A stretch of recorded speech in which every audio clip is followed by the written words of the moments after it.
Her karşılaşmalarında annemi öpecekler sevgi için. İlla seviyorum demek gerekmiyor. Simit aldığınızda veya çarşıdan döndüğünüzde bir simit getirdiğinizde en çok kimi seviyorsun? Kadın ve erkek cinsiyle ilişkilendirmeyelim. Her insanın Hürrem Sultan dili kullanması gerekir diyor iletişimde. Sevginin gereği ortaya çıkacak bir tezahür var. Allah Resulü'nü sevmenin gereği nedir? Buyurun. Sünnetini ittiba etmektir, değil mi? Yani ben Allah Resulü'nü seviyorum, çok seviyorum kalbimde her zaman, ama bir sünnetinden bahsettiğimiz zaman ya işte hafife alıyorsak. Nedir sünneti? Dişlerimizin temizliği sünnetidir. Diş temizliğini yapmıyorsam ben Allah Resulü'nün sünnetini hafife alıyorum demektir.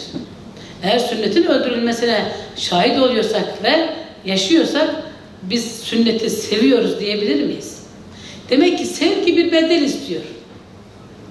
Aynı şekilde meveddet dediğimiz evlilikteki sevginin de bir bedeli var, bir karşılığı var.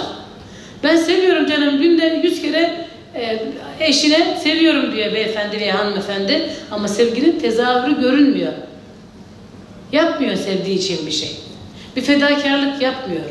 Ama bu sevgi kendiliğinden de oluşacak bir şey değil. Hani seviyorum seviyorum demekle oluşacak bir şey değil.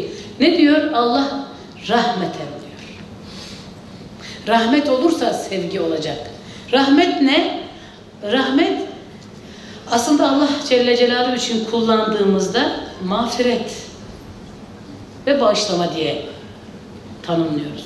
Ama kul için kullandığımızda ise o zaman ona diyoruz ki şefkat, hoşgörü, ihsan, fedakarlık. Bu rahmetin içerisinde bir sürü kavram var. Şimdi biz bu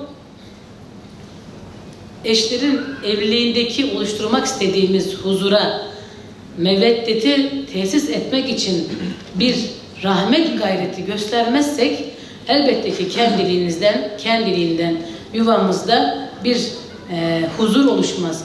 Şimdi biz toplumsal olarak bir ifade kullanıyoruz. Ne diyoruz hocam? Nikahta keramet vardır. Böyle bir algı var. Hocam evlendiririm, nikahta keramet vardır. Şimdi birbirine denk olmayan insanları evlendirdiğinizde hiçbir keramet bekleyemezsiniz. O keramet ondan sonra ihanete dönüşür. Ve hatta haşa o evlilikteki o kerameti bulamayan kadın veya erkek, niye Allah herkese verdi de bana bu kerameti yüklemedi diye sorgulamaya da başlayacak. Ama nikahın kerameti aslında oluşturulması istenen meveddet ve rahmetindedir. O nedenle biz rahmetin üzerinde daha fazla durmak zorundayız. Yani nedir? Kavli leyyin olmaktır rahmet. Yumuşak sözlü olmak demektir rahmet.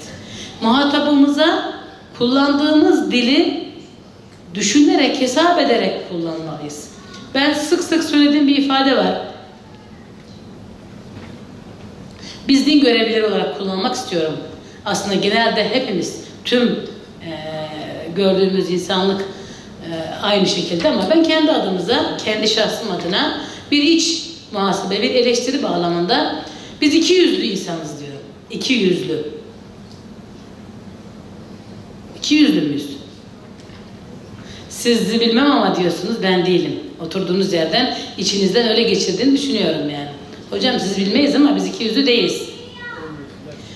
Şimdi Mehmet Akif demiş ki bir gün oturduğunda, ben demiş iki yüzlü insanları seviyorum. Allah Allah demişler. Nasıl iki yüzlü insanları seviyorsun?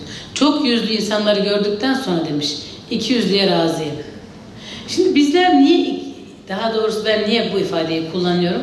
Çünkü biz dışarıda olmayı istediğimiz gibiyiz, içeride olduğumuz gibi.